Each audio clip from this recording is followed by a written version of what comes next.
Good evening, friends, boys and girls.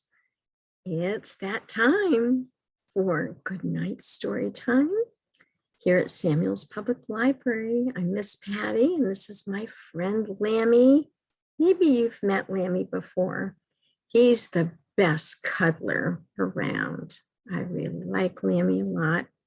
One of my favorites. And we have a story for you about his friends. No sleep for the sheep. So Lammy's going to sit and listen to No Sleep for the Sheep by Karen Beaumont. Are you all snuggled? Are you in your jammies too? Have you brushed your teeth? Sometimes it's hard to get sleep, isn't it? This says, sweet dreams and lots of love to my dear friends. Sometimes authors say something very nice in the beginning of their book to dedicate it. In the big red barn, on the farm, in the big red barn, on the farm. A sheep fell asleep in the big red barn, on the farm. Do you see our sheep asleep in the red barn on the farm? Then there came a loud quack at the door, and the sheep couldn't sleep anymore. Go to sleep, said the sheep to the duck at the door, and please don't quack anymore. Quack, said the duck in the barn. Shh, not a peep. Go to sleep, said the sheep in the big red barn on the farm. Soon the duck and the sheep fell fast asleep in the big red barn on the farm. All cozy. But then there came a loud bah at the door, and the sheep couldn't sleep anymore. Go to sleep, said the sheep to the goat at the door, and please don't bah anymore. You see, Mr. Goat? I think barns are noisy. What do you think? Bah, said the goat in the barn. Shh, not a peep. Go to sleep, said the sheep in the big red barn on the farm. Soon the goat and the sheep fell fast asleep in the big red barn on the farm. At last, huh?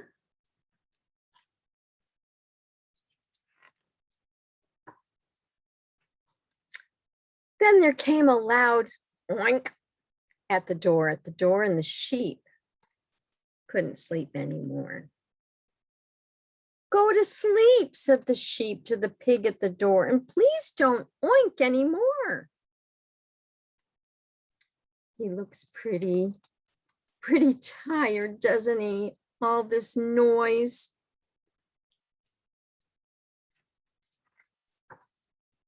Oink, said the pig in the barn. Shh, not a peep. Go to sleep, said the sheep in the big red barn on the farm. Soon the pig and the sheep fell fast asleep in the big red barn on the farm. Uh-oh. Can you see somebody right there? It might be a clue. Then there came a loud moo at the door, and the sheep couldn't sleep anymore. Go to sleep, said the sheep to the cow at the door, and please don't moo anymore.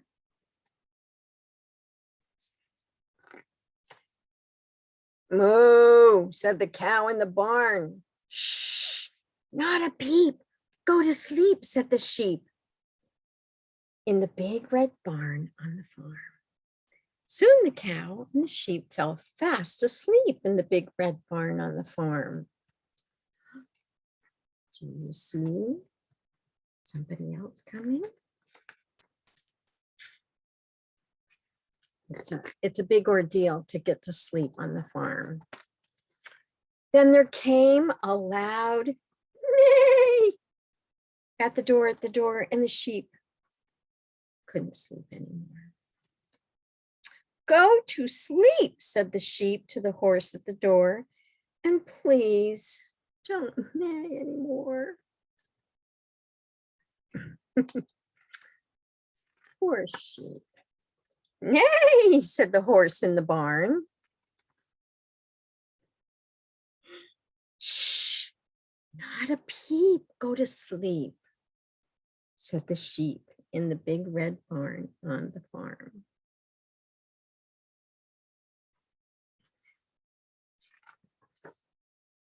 Soon the horse and the sheep fell fast asleep in the big red barn on the farm. In a deep, deep sleep in the big red barn, in the big red barn on the farm. Then, what could it be? Cock-a-doodle-doo! Wake up, all of you. Hey, sheep. That means you too. It's morning. Such a night. But the sheep slept right on through the neighs and the moos and the cock-a-doodle-doos in the big red barn on the farm. No budging. Ah, and there's a little peep.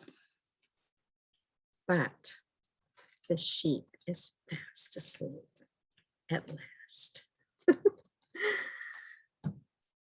I thought I would read you a classic book. Maybe you've read it before, maybe not. But what makes books classics is that it's really fun to read them over and over.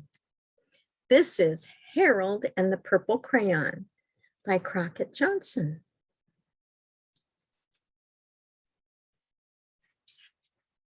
You have to put your imagination hat on for this story.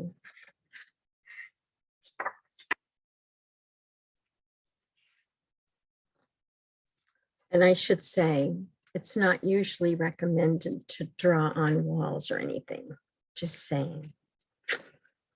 One evening, after thinking it over for some time, Harold decided to go for a walk in the moonlight.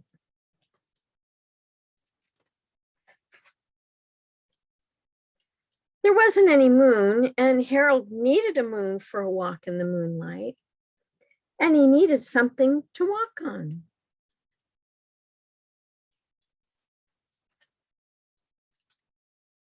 He made a long, straight path so he wouldn't get lost.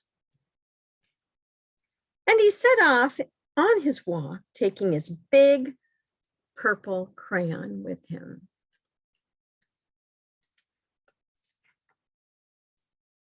But he didn't seem to be getting anywhere on the long, straight path, so he left the path for a shortcut across a field.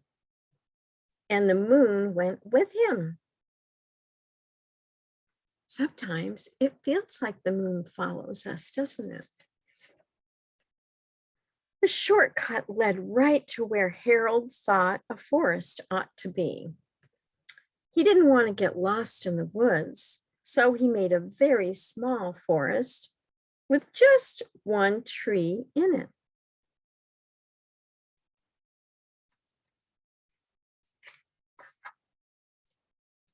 It turned out to be an apple tree. The apples would be very tasty, Harold thought, when they got red. Miss Patty has a pear tree, and they are very tasty. But I will say the pears are kind of small this year because we didn't have a lot of rain last month. So he put a frightening dragon under the tree to guard the apples. It was a terribly frightening dragon. Yeah, I don't think I would bother those apples.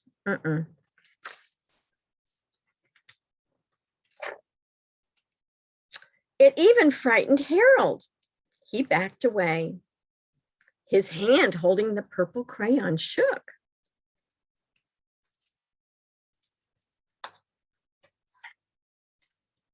Suddenly, he realized what was happening. But by then, Harold was over his head in an ocean. He drew all those waves.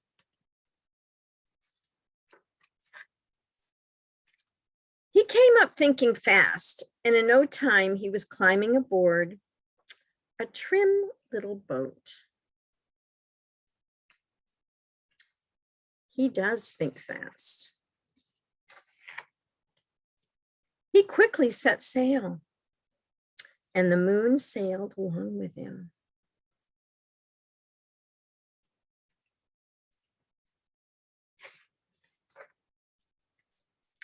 After he had sailed long enough, Harold made land without much trouble. He stepped ashore at the beach, wondering where he was.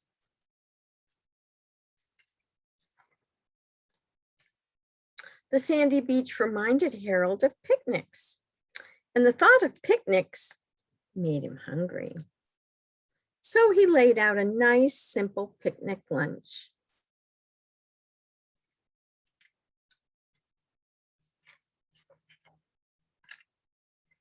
There was nothing but pie, but there were all 9 kinds of pie that Harold liked best. Pie is kind of the best, isn't it? Really yummy. I think I like pie even more than cake. How about you? When Harold finished his picnic, there was quite a lot left. He hated to see so much delicious pie go to waste. So Harold left a very hungry moose and a deserving porcupine to finish it up. I like that. And off he went looking for a hill to climb to see where he was. That's a good idea. If you feel lost, you get somewhere high you can see. Harold knew that the higher up he went, the further he could see. So he decided to make the hill into a mountain. If he went high enough, he thought, he could see the window of his bedroom. Good thinking. He was tired and he felt he ought to be getting to bed. He hoped he could see his bedroom window from the top of the mountain.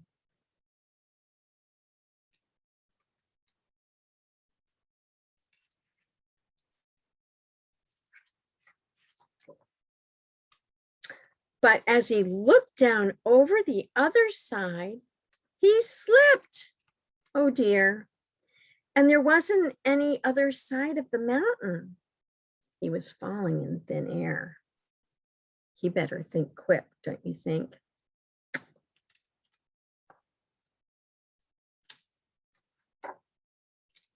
But luckily, he kept his wits and his purple crayon about him. He made a balloon and he grabbed onto it.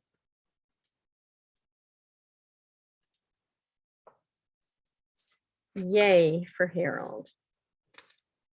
And he made a basket under the balloon big enough to stand in. He had a fine view from the balloon, but he couldn't see his window. He couldn't even see a house. So he made a house with windows and he landed the balloon on the grass in the front yard.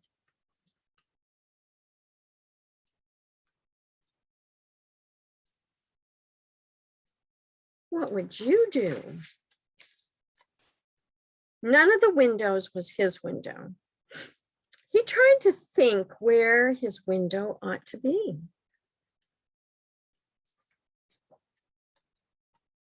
He made some more windows. He made a big building full of windows. That's a lot of windows.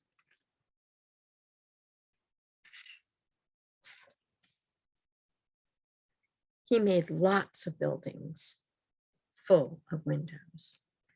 He made a whole city full of windows.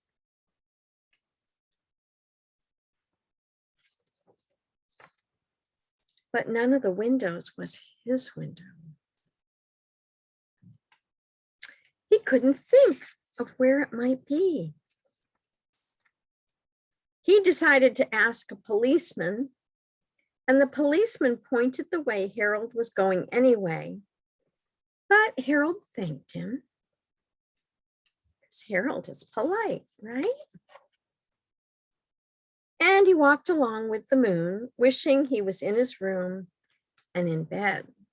Then suddenly Harold remembered.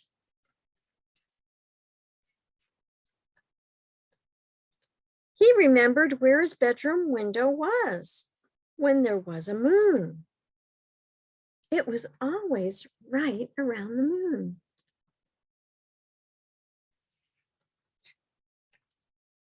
And then Harold made his bed.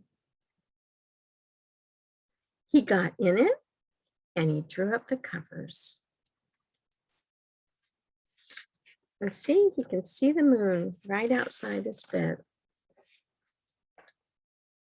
The purple crayon dropped on the floor and Harold dropped off to sleep. That's quite an adventure, Harold and the purple crayon. Good night, my friend. I hope you sleep well and have a wonderful day tomorrow.